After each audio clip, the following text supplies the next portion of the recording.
ભીલડીમાં રોગચાળો ફાટી નીકળવાની દહેશત વચ્ચે લોકોમાં રોષ।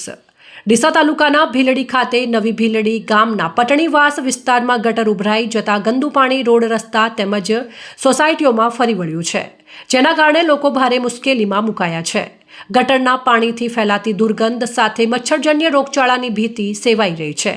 રહેવાસીઓનો આક્ષેપ છે કે લાંબા સમયથી ગટર વ્યવસ્થા જર્જરિત છે, તેમ છતાં યોગ્ય પગલાં લેવામાં આવતા નથી। આથી લોકોમાં પંચાયત વિરુદ્ધ રોષ ફાટી નીકળ્યો છે। બાજુમાં આવેલ રોટરી ઇંગ્લિશ મીડિયમ સ્કૂલ આગળ પણ ગટર ઉભરાઈ જતા ગટરના પાણી રોડ પર ફરી વળતા કાદવ કીચડ સર્જાયેલ છે, જેથી અભ્યાસ કરતા નાના ભૂલકાઓને પણ મચ્છરજન્ય રોગચાળો થવાની ભીતિ સેવાઈ રહી છે, જેથી સમસ્યાનો તાત્કાલિક નિકાલ કરવામાં આવે અને સાથે જ ચીમકી આપી હતી કે જો વહેલી તકે યોગ્ય કાર્યવાહી નહીં કરવામાં આવે તો તેઓ ઉપર લેવલે રજૂઆત કરવા મજબૂર બનશે।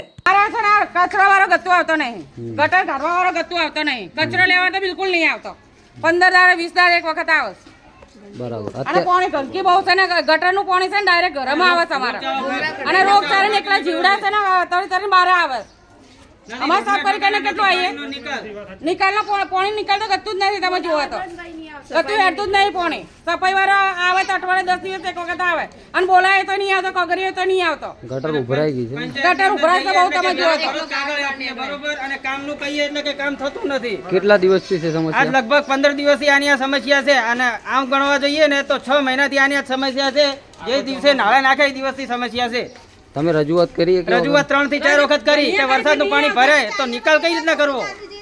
તો વરસાદનું તો ભરાય પણ ગટરનું ભરાય। ગ્રામ પંચાયત તમને શું જવાબ મળે? ગ્રામ પંચાયત કે અમે કરાવી દઈશું, એટલે આવે એક દિવસ આવે જોઈને જાય વાત થઈ પૂરી, પછી બીજી વખત નહીં આવવાનું, કોઈ કામનો નિકાલ કરવાનો નહીં। ચાલવા વાળા માણસોને છોકરાઓને બીમારી અને રોગચાળો ફાટી નીકળ્યો, બરોબર, એના માટે અમારે શું કરવું? તમે કહેતા હો તમારેથી ન થતું હોય તો અમે તાલુકામાં જઈએ, કલેક્ટર ઓફિસમાં જઈએ અને આવેદન પત્ર આપીએ, બીજું તો શું કરીએ અમે? બોલો।